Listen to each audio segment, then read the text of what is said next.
Hi, எல்லாருக்கும் வணக்கம். நான் டாக்டர் அபிநயா. நான் ஒரு குழந்தைகள் நல மருத்துவர் மற்றும் அலர்ஜி ஆஸ்மா சிறப்பு சிகிச்சை நிபுணர், இமயம் சிறப்பு மருத்துவமனை, நாமக்கல். ஸோ நிறைய குழந்தைகள் சம்மந்தப்பட்ட மெடிக்கல் இன்ஃபர்மேஷனையும் அலர்ஜி ஆஸ்மா சம்மந்தப்பட்ட எவிடன்ஸ் பேஸ்ட் இன்ஃபர்மேஷனையும் என்னோட வீடியோஸில் கொடுத்துட்டு வரேன். அண்ட் நீங்கள் கொடுத்துட்டு வர ஆதரவுக்கு ரொம்ப ரொம்ப நன்றி. ஸோ இந்த வீடியோ எதை பற்றி அப்படின்னா, சமீப காலத்தில் குழந்தைங்களுக்கு கொடுக்கக்கூடிய இருமல் மருந்து மேலே ஒரு தடை ஏற்பட்டது. ஸோ அது எதனால அப்படின்றது ஐ திங்க் எல்லாருமே நியூஸ் பேப்பர்ஸ்லையும் மீடியாலையுமே பார்த்துருப்பீங்க. ஸோ அதை பற்றி கொஞ்சம் பேசிட்டு, ப்ளஸ் இருமல் மருந்துகளை குழந்தைங்களுக்கு கொடுக்கலாமா, சேஃப் தானா, நீங்கள் பீடியாட்ரிஷியன் கிட்ட போகும்போது கண்டிப்பாக டாக்டர்ஸ் உங்களுக்கு ஏதாவது ஒரு இருமல் மருந்தை ப்ரிஸ்கிரைப் பண்ணுவாங்க. ஸோ அதை எப்படி நம்ம யூஸ் பண்ணுறதா வேண்டாமான்னு நிறைய பேரண்ட்ஸ்க்கு டவுட்ஸ் வந்துட்டு இருக்கு. ஸோ அதை பற்றி தான் டிஸ்கஸ் பண்ண போகிறேன். ஏன்னா இந்த கடந்த ஒரு 2 மாசமாவே நிறைய வைரல் இன்ஃபெக்ஷன்ஸ், ஃப்ளூ இதெல்லாம் வந்ததுனால குழந்தைங்களுக்கு ரிப்பீட்டடாகவே இந்த இருமல்ன்றது ஒரு பெரிய பிரச்சனையாகவே இருந்துட்டு வருது.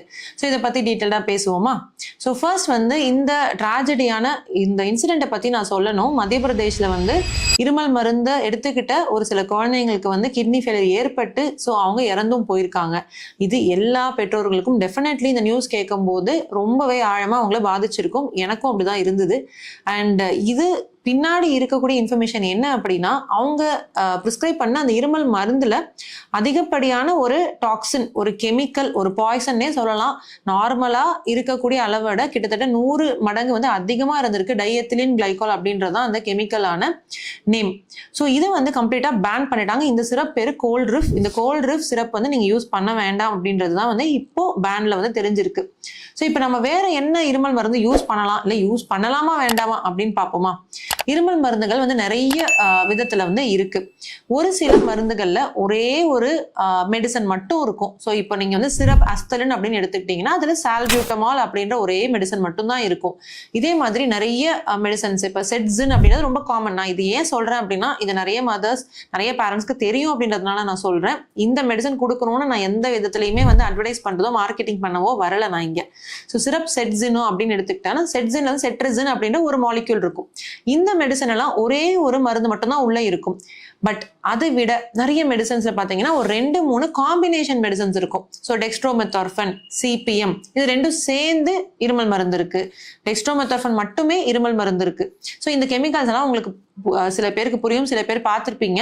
ஸோ இதெல்லாம் எதுக்கு டாக்டர் சொல்றீங்க அப்படின்னா, நெக்ஸ்ட் டைம் குழந்தைய நீங்க பீடியாட்ரிஷியன் கிட்ட கூட்டிட்டு போகும்போது சார் என்ன எழுதி கொடுக்குறாங்க அப்படின்றத பாருங்க. அண்ட் உங்களுக்கு டவுட்ஸ் இருந்தால் நீங்க கிளியர் பண்ணிக்கலாம் இல்லையா? அதனால தான்.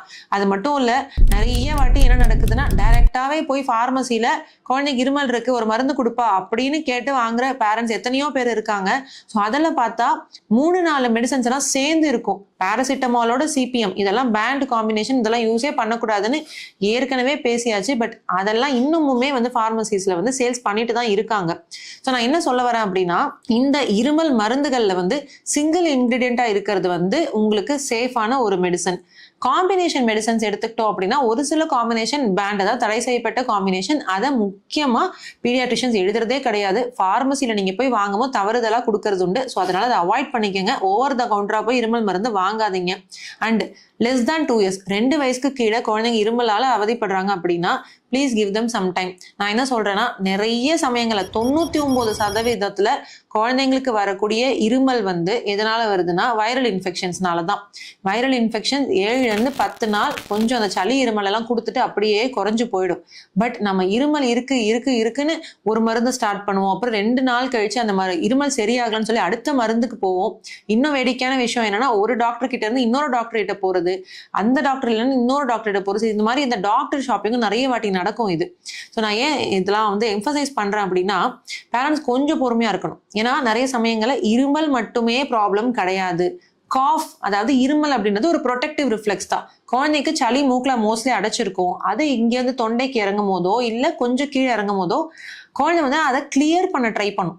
இரும்பி அந்த சளியை துப்ப ட்ரை பண்ணும். இல்லை இரும்பி குழந்தை அதை த்ரோட்டை கிளியர் பண்ணும்போது வரக்கூடியது தான் cough. It is a protective reflex, பாதுகாப்பான ஒரு விஷயம்தான். அதிகப்படியா இருமல் நடக்கும்போது குழந்தையோடைய ஃபீடிங், குழந்தை பால் குடிக்கிறதோ இல்லை சாப்பாடு எடுக்கிறதோ இல்லை அவங்களுடைய தூக்கம் பாதிக்கிறதோ, இந்த மாதிரி அவங்களுடைய ஆக்டிவிட்டிஸ் பாதிக்கும் போது எஸ் ட்ரீட் பண்ணலாம்.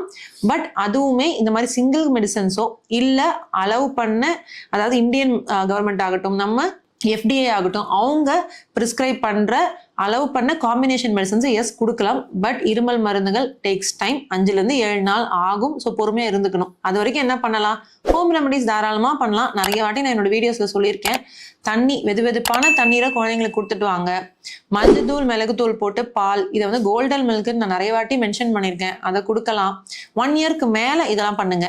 நிறைய விஷயம் நம்ம ஊர் சைடு இருக்கக்கூடிய நம்ம பெரியவங்கலாம் சொல்றது என்னன்னா, துளசி இலை, கற்பூரவள்ளி இலை, துண்ணூத்தி பச்சை, இந்த மாதிரி இலைகளெல்லாம் வச்சு கஷாயம் வச்சு கொடுக்கலாம். இது எல்லாமே 1 வயசுக்கு மேல. தேன் ரொம்ப ரொம்ப முக்கியம். இதுவுமே 1 வயசுக்கு மேல இருக்க குழந்தைங்களுக்கு தான் தரணும். தேனை வந்து சுடு தண்ணியில மிக்ஸ் பண்ணிட்டு குழந்தைய குடிக்க வைக்கலாம். இந்த மாதிரி சின்ன சின்ன ஹோம் ரெமடிஸ் பண்ணலாம். ஸ்டீம் இன்ஹலேஷன், ஆவி பிடிக்க வைக்கலாம். இது வந்து ஒரு 4 வயசுக்கு மேல இருக்க குழந்தைங்க, ஏன்னா ரொம்ப சின்ன குழந்தைங்க, நீங்க ஆவி பிடிக்கும் போது அதுல ஏதாவது பேர்ன்ஸ் வரதுக்கான சான்சஸ் இருக்கு. நேசல் டிராப்ஸ் பயன்படுத்தலாம். மூக்குல வெட்டுற சொட்டு மருந்து விட்டுட்டு மூக்குல இருக்கிற செக்ரீஷன்ஸ், இந்த ஃபிளெம்மை கிளியர் பண்ணிட்டீங்கனாலே மேக்ஸிமம் காஃப் வந்து செட்டில் ஆயிடும். அதையும் மீறி இருமல் இருக்கு, இல்ல வீசிங் அசோசியேட்டட் இருமல், வீசிங்னா சுவாச குழாய் சுருங்கிடுது, அதனால வரக்கூடிய இருமல், இது இருந்ததுன்னா மட்டும் நம்ம காஃப் சிரப்ஸ், நெபுலைசேஷன்ஸ் அந்த மாதிரி அடுத்தடுத்த ஸ்டெப் போக வேண்டியது இருக்கும். சரிங்களா?